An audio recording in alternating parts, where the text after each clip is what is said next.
Jeudi 26 septembre 2019, chers internautes, bienvenue à cette nouvelle édition de la revue de presse journal du Cameroun Télévision. Et comme depuis un bon moment, l'actualité au Cameroun reste marquée par le grand dialogue national qui, selon le quotidien national bilingue Cameroun Tribune, serait en phase de précision. Le journal de Marie-Claire Nana indique que selon des informations communiquées hier mercredi 25 septembre par le porte-parole des assises, le Dr George Ewane, éditorialiste à la CRTV, le rendez-vous tant attendu aura lieu du 30 septembre au 4 octobre prochain au Palais des Congrès de Yaoundé, cela sous la présidence du Premier ministre chef du gouvernement, Joseph Diongouté. Les détails sur les plénières et les 8 commissions créées à cet effet en pages 5 à 10 du quotidien bilingue Cameroun Tribune dans son édition de ce jeudi 26 septembre 2019. Et si pour Cameroun Tribune tout se précise pour le grand dialogue national,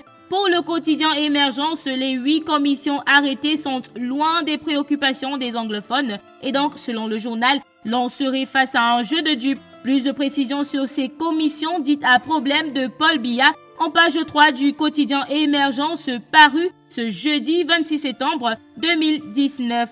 Groupes armés au dialogue, la fleur au fusil, titre le quotidien Mutation dans sa parution du jeudi 26 septembre 2019. Le journal de Georges-Alain Boyomo renseigne que le chef de l'État Paul Biya a pris acte du rôle joué par les combattants tapis dans la bouse et selon Mutation, l'équation à résoudre à présent est celui de leur participation au débat prévu du 30 septembre au 4 octobre prochain. Les détails en page 8. Autre actualité, autre une de ce jour, le quotidien L'Épervier propose un dossier sur les conséquences des actes des sécessionnistes anglophones dans les régions du nord-ouest et du sud-ouest depuis maintenant 3 ans. Le journal parle de plus de 100 milliards de pertes économiques, des milliers d'hommes, de femmes et enfants assassinés, de grands projets bloqués, près de 1000 filles violées, contaminées au VIH-Sida et porteuses de grossesses non désirées. Les détails sont à retrouver dans les pages 6 à 7 du quotidien L'Épervier dans son numéro de ce jeudi 26 septembre 2019.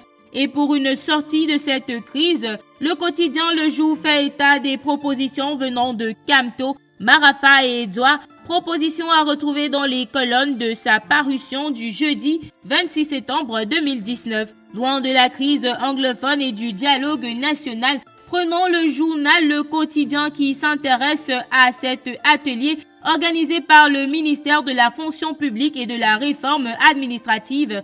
Atelier qui s'est tenu hier mercredi 25 septembre à Yaoundé sur l'amélioration de la qualité de l'accueil réservé aux usagers des administrations publiques. Pour plus de détails, allez dans les colonnes du journal Le Quotidien paru ce jeudi 26 septembre 2019. Et puis terminons en économie avec le journal L'économie. Stratégie, le Mincommerce lance un numéro vert pour assainir les marchés. Le journal précise que la phase test a eu lieu hier mercredi 25 septembre 2019 à Yaoundé en présence des présidents des organisations des consommateurs. La suite de cette information est à retrouver en page 2 du quotidien L'économie paru ce jeudi 26 septembre 2019. Chers internautes, c'est ainsi que nous mettons un terme à notre revue de presse de ce jour. Merci de nous avoir suivis. On se retrouve demain pour une nouvelle édition avec le même plaisir.